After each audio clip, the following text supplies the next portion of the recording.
Tengo en comunicación al patriota uruguayo, el general Guido Manini Ríos, quien actualmente es senador por el partido Cabildo Abierto. Guido, muchas gracias por aceptar esta entrevista. Bueno, un saludo grande a toda la audiencia y un gusto estar en contacto con nuestros hermanos argentinos a los que tanto valoro y aprecio. ¿Qué nos puede decir de este partido que tú lideras, que tú fundaste, Cabildo Abierto? Que realmente es un partido que está teniendo mucha aceptación en el Uruguay. Bueno, es un partido que marca una forma de actuar diferente a los que conocíamos en la política nacional, un partido que no mide consecuencias cuando a la hora de plantarse firme ante intereses muy poderosos. A lo largo del año, más de una vez hemos presentado proyectos que han dejado muy molestos a muchos. El último que logró media sanción, porque fue votado favorablemente en la Cámara de Representantes, la Cámara de Diputados, ahora en diciembre, fue un proyecto que le pone ciertos límites a la actividad forestal en el Uruguay, una actividad que está ocupando tierras fértiles, aptas para trabajo agrícola, y que se está tapando de eucaliptus en forma muy rápida. Bueno, nosotros hicimos un proyecto y ya tiene media sanción, esperemos que en el Senado en los primeros meses del 21 se pueda aprobar, pero ha despertado una ira furibunda de aquellos que tienen intereses en el tema, y hay mucho interés económico. Y así nos ha pasado cuando presentamos un proyecto para regular a la central sindical, o otro proyecto que habla de la tenencia de los hijos por parte de los padres.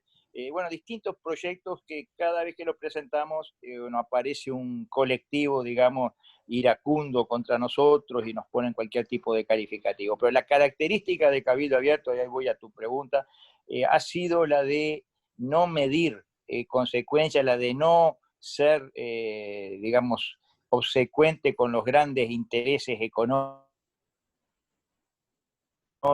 que hay en el, digamos, en juego, y aparte,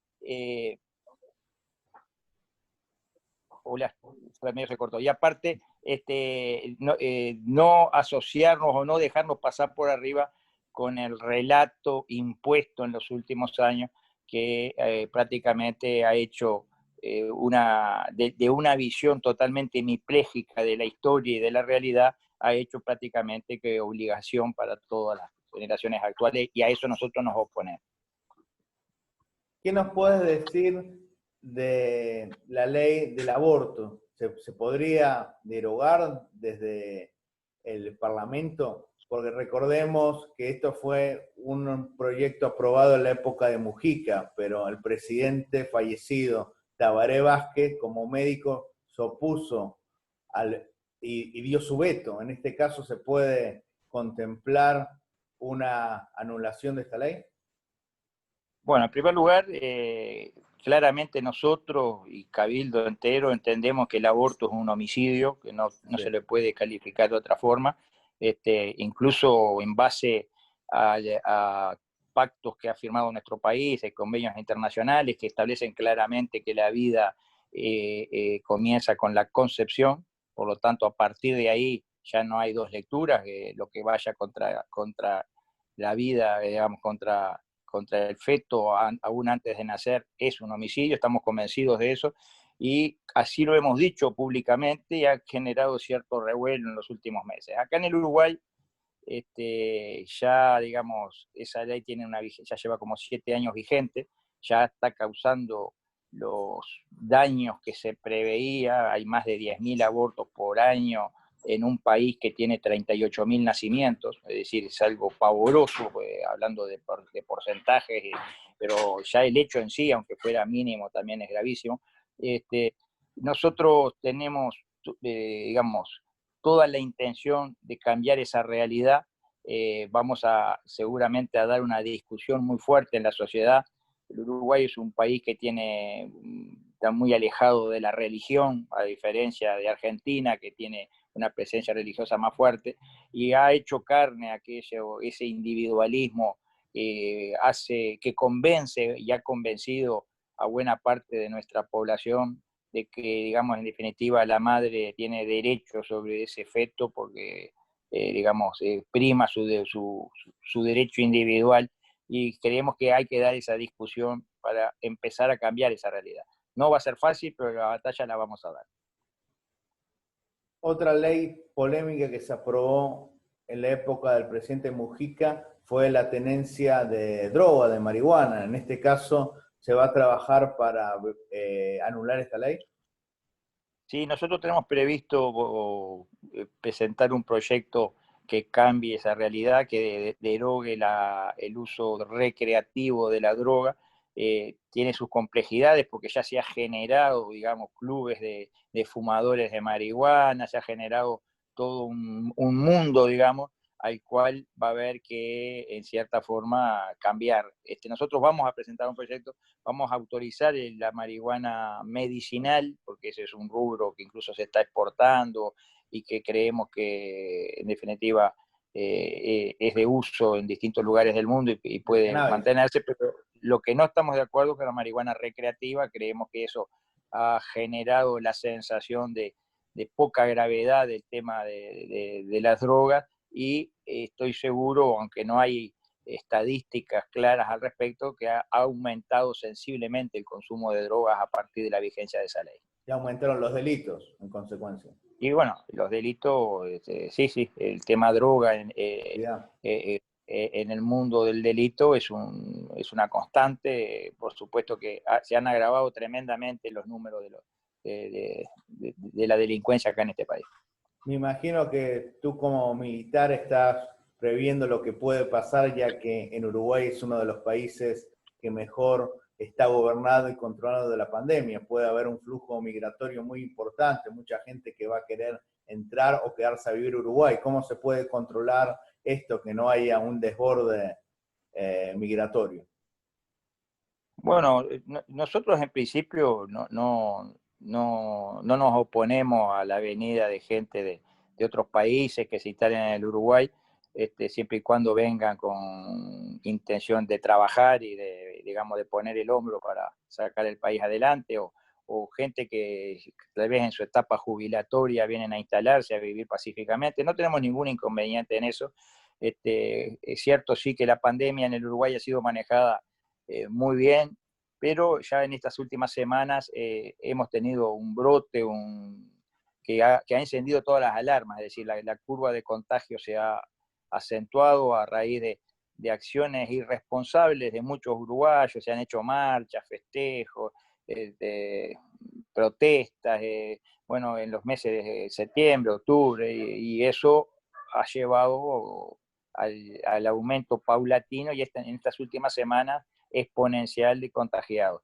Tenemos la esperanza de que, con medidas que se han tomado recientemente, y aparte con el susto que muchos pueden llegar a tener por el avance de esto, y cuando empieza a afectar a personas cercanas, pensamos que va a empezar a controlarse la situación en las próximas semanas nuevamente y volver a lo que fuimos en los primeros meses. Pero indudablemente que Uruguay, en el contexto general de la región y del mundo, ha hecho muy bien las cosas, y eso, como tú dices, puede ser un atractivo para muchos que quieran venir a vivir acá.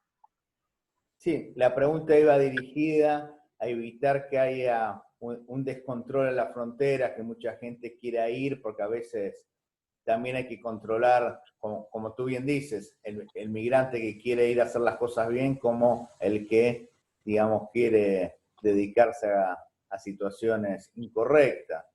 En este caso, ¿a qué se debe que mucha gente mire Uruguay como un país ideal o por lo menos correcto para vivir, independientemente del buen manejo de la pandemia?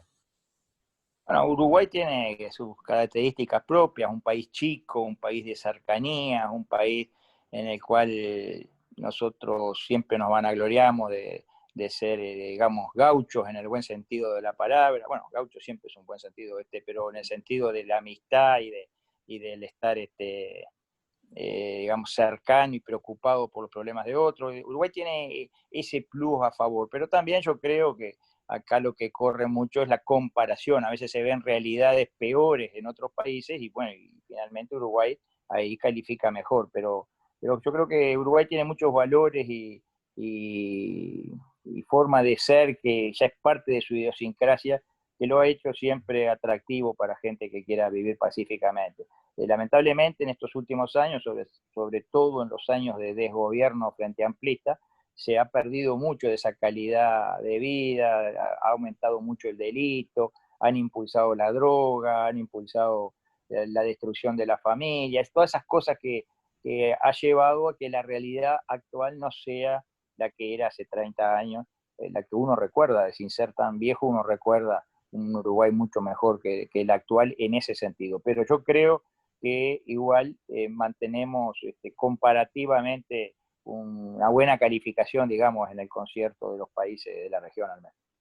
La última pregunta, ¿cómo se genera patriotismo? ¿Cómo se genera un amor a Uruguay?